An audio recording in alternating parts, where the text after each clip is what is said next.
Hey everyone, this week's topic is to do with PTSD and trauma and how that relates to our eating disorder and our self-harm urges. So stay tuned.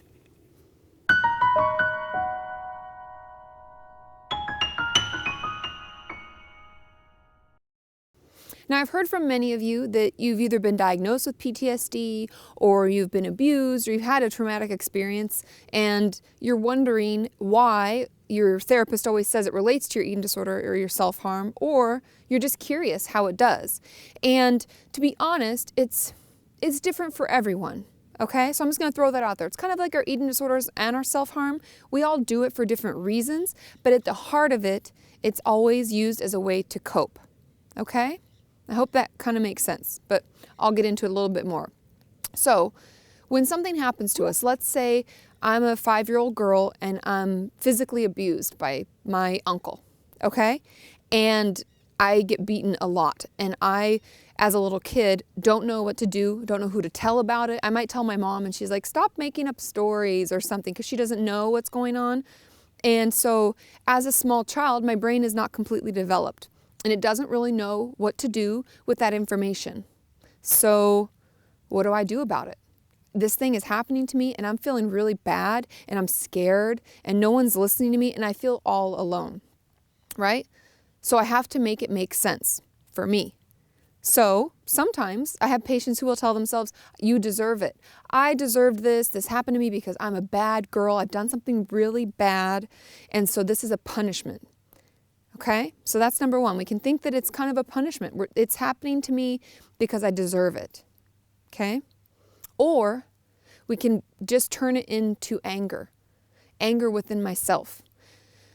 This is just so bad. I can't believe I can't stop this person. They make me so mad. I don't know what to do, but I'm too weak to fight. So the anger is kind of internalized, which I don't know if this is getting too confusing. So let me know if it is. Leave your comments and everything below. But when we turn our anger inward, it usually comes out in anxiety and depression. So if I'm just angry and I have nowhere to put it, nobody to talk to about it, nobody to yell at about it, I will be mad at myself. And I will start to feel depressed and bad about myself. And I'm such a horrible person and nobody loves me and everything is bad, right? And going out to see people makes me really anxious. I have trouble sleeping at night because all these thoughts are ruminating, right? So we can either think it's a punishment or we turn our anger inward. Okay, so those are the two most common. Another one is anger outward. And we become kind of, in the therapy world, they'll call even the, that is just crazy. Okay, I love nature, but sometimes I'm filming, hello. Anyway, so we'll put anger outward. And we will lash out and we'll get in fights at school and we'll get reprimanded and we will play like aggressive sports and we'll take people out because that's our only outlet. Something bad has happened and I'm angry and I need to be mad at someone, right? And I can't actually be mad at the person who's doing this to me, so I'm going to do it to everybody else, okay?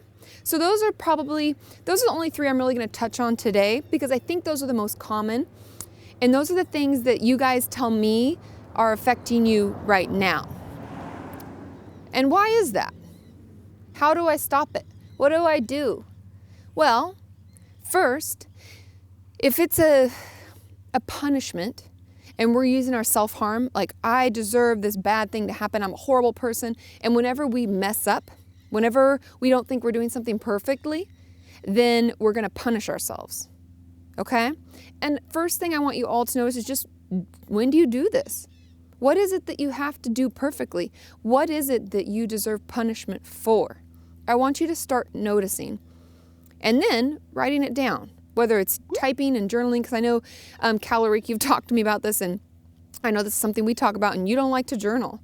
And many of you don't like to journal. So if you can blog about it, or if you can just tweet it to me or something, some way to get it out. We need to start figuring out what it is we're doing and what we're deserving this punishment for. Because then we can start talking back. I know you're like, Katie, why do we have to talk back to everything? Sweet mother of God, stop asking us to do this. But it really helps. Because usually, logically, we can start talking back about why we don't need to be punished. if that makes sense. So just start noticing, start writing about it, and we're going to start to suss out if we deserve the punishment or not, because usually we don't, and we have to start talking back to that. Now, the second one, if we're dealing with depression and anxiety, we think really poorly on ourselves, and everything is just negative, we need to start building a better body image, a better self-image in what we think about ourselves, building our self-respect. And if you haven't checked out my video about building a better body image, I did it probably, it's been a while, like 6 months ago, but it's still really applicable. And I talk about putting up Post-it notes of positive things and working on your recovery journal, because we need positive information that we can flip through when we're having a hard time. We're up at 3 a.m. Who the heck am I going to talk to? What am I going to do? We need to tap into that recovery journal. We need to be flipping through it. We need to fill it with positive information, motivational quotes, successes we've had, okay? And then if we're anger out, we are pushing it out. We are mad at everybody. We are yelling at everybody. We need to start noticing how that's building up, because usually it's an explosion. We will be sitting in class, we're doing fine. We get out by our lockers and we're like, shut the fuck up, what the hell is your problem? Get off of me, blah, blah, blah. We lose our shit completely. But we go 0 to 60, like boom, and we feel like we have no control, that we fly off the handle. But really, it's been building. I always tell my clients, like, we have so many poker chips, and every time somebody does something that, frustrates us or we get angry about, we lose our poker chips.